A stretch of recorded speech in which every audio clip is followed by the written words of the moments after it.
महाभारत का युद्ध समाप्त हो चुका था। कुरुक्षेत्र की भूमि अब रक्त से नहीं, स्मृतियों से भीगी हुई थी। जहां कभी शंखनाद गूंजता था, वहां अब केवल हवा की सिसकियां थीं। पर युद्ध का अंत, पीड़ा का अंत नहीं होता। कभी कभी असली युद्ध उसके बाद शुरू होता है। युद्ध के तीसरे दिन की रात थी। आकाश में चांद अधूरा था, जैसे स्वयं धर्म भी अधूरा हो गया हो।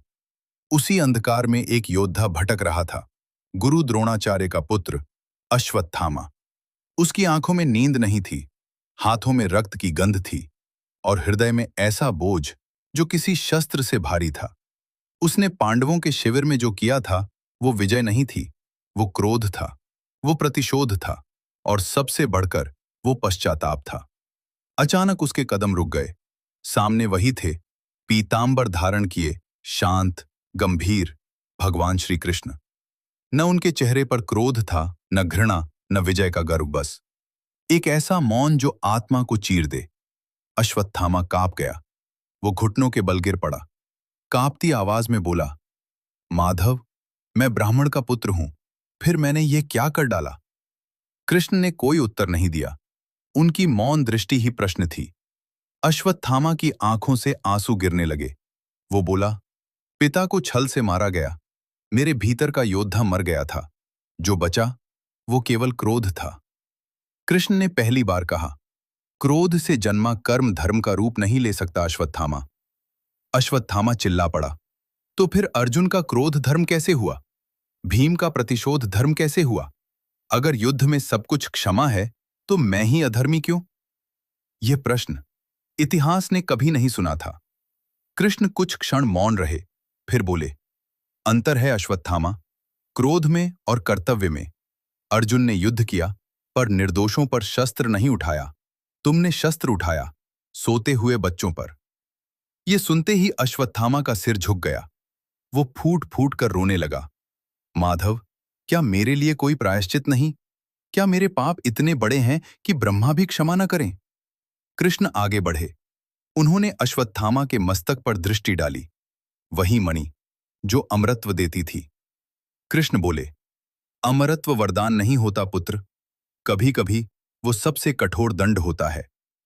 अश्वत्थामा सन्न रह गया।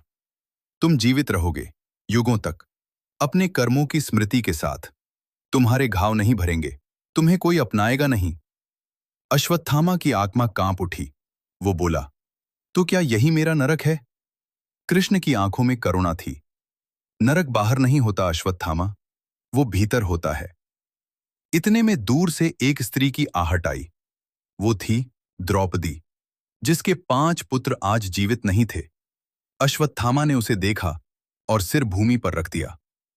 पांचाली, मेरे पास क्षमा मांगने का अधिकार नहीं, पर फिर भी यदि कभी मां बन पाऊं अगले जन्म में, तो तुम्हारे आंसुओं को समझना चाहूंगा। द्रौपदी की आंखें भर आईं। क्षण भर के लिए उसका हृदय कांपा।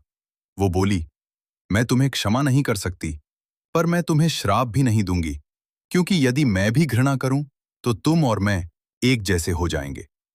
ये सुनकर कृष्ण ने नेत्र बंद कर लिए। अश्वत्थामा की मणि भूमि पर गिरी। उसके घाव से रक्त बहने लगा, पर उस रक्त से एक नया सत्य जन्म ले रहा था। कृष्ण बोले, महाभारत युद्ध की कथा नहीं है, ये मनुष्य के भीतर चलने वाले युद्ध की कथा है।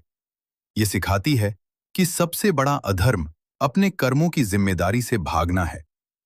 अश्वत्थामा धीरे धीरे अंधकार में विलीन हो गया और कृष्ण कुरुक्षेत्र की भूमि पर खड़े रहे, जहां युद्ध समाप्त हो चुका था, पर मानवता की परीक्षा अभी बाकी थी।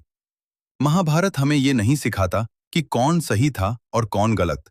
ये सिखाता है कि जब अहंकार, क्रोध और प्रतिशोध विवेक से बड़े हो जाते हैं, तो धर्म भी घायल हो जाता है। कोई भी राक्षस जन्म से नहीं होता, उसे परिस्थितियां बनाती हैं। तो दोस्तों, ये थी आज की कहानी। अगर इस कथा ने आपको सोचने पर मजबूर किया हो, तो वीडियो को लाइक करें, अपनों के साथ शेयर करें। और अगर आप ऐसी ही रहस्यमयी कहानियां सुनना चाहते हैं, तो चैनल को सब्सक्राइब करना न भूलें। जय श्री कृष्ण।